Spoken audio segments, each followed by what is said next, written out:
person who I'm was Brother Paulus. I'm coming from Germany, and my English is not quite very well because I learned it at school only 10 years, and then I have not practiced the English language, but I hope that you can understand what I want to say. Coming from Germany, living since my 19th year. When I was 19 years old, I joined to the Capuchin order in Germany, and then I learned theology and philosophy, and after ordination of priesthood, I began my work as a chaplain in Offenburg. I led a monastery in Stühlingen near Switzerland, France, so I know the country of Switzerland from my windows from Stühlingen. I saw every morning to the beautiful mountains of the Switzerland.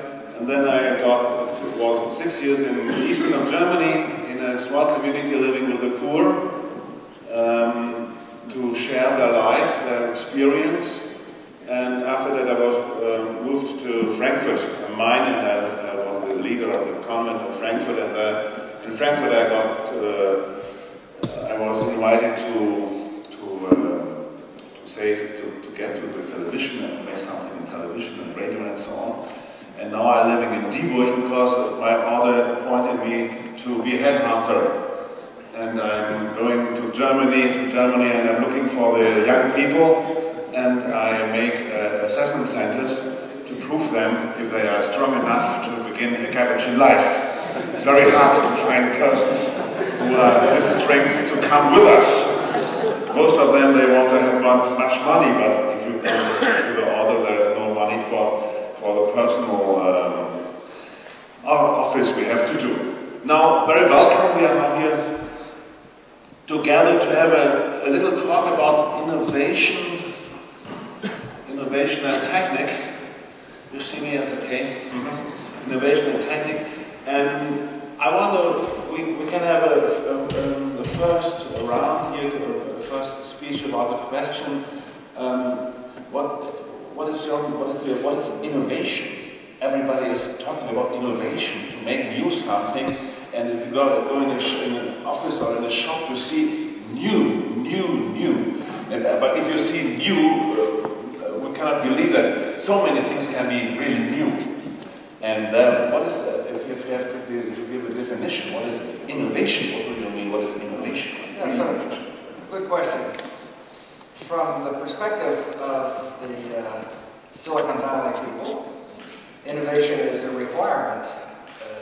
One has to keep innovating, one has to keep breathing, one takes a new breath, one has a new thought in order to keep living. So in a way, the innovation is an act of affirmation, an act of belief that whatever the innovation is, whether it's a technical innovation or intellectual innovation, an artistic innovation, that there is something that leads from it to somewhere else. There's an affirmation of the way humans interact with the world. It's an act of belief. Can you explain what you mean? It's very excited that you say act of belief. Why is innovation an act of belief? To assume that nothing ever changes is to assume that one's life and one's surroundings, one's colleagues, are as the stones of the floor of this church, unchanging. To assume that nothing changes is to assume a kind of stasis. But it is the human condition, it is the biological condition, really, to keep changing.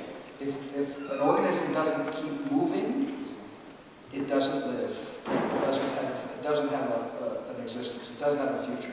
So to innovate, in my belief, is to express in ways that can be shared this act of creation that reinforces the human condition, the biological condition.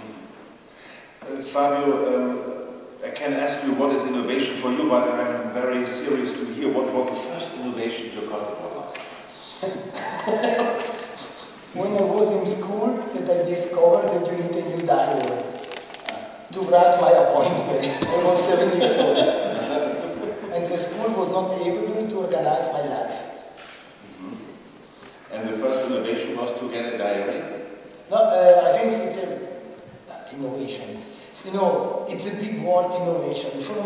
innovation is just to move forward, not to stay and to look.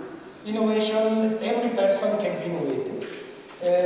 Mark is innovative because he finds it a new way to give the culture around the world. What we discussed really before with these small grants that Mondobelt would like to give to Nidwalden. Nidwalden is one of, said from Mike, not from me, one of the biggest value worldwide from some books, some from manuscript. He found it a solution to give worldwide, from the poor, for the rich, for the black, from the white, for every person. From the only key, you have to be connected. In our case, Mondobelt like to be innovative, to give the opportunity, all people that are in this world, to have access under drugs. This is our goal, our dream.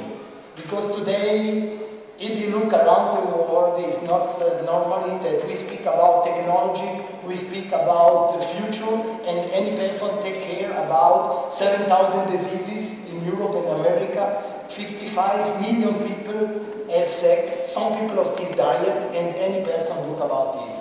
If we go to India, I was with my colleagues Dorian, with Dorian, our colleagues, the scientists in India some weeks ago, and you see the children on the street, their diet, because they don't have access on the drugs. And for me, its innovation is to improve the state of the world.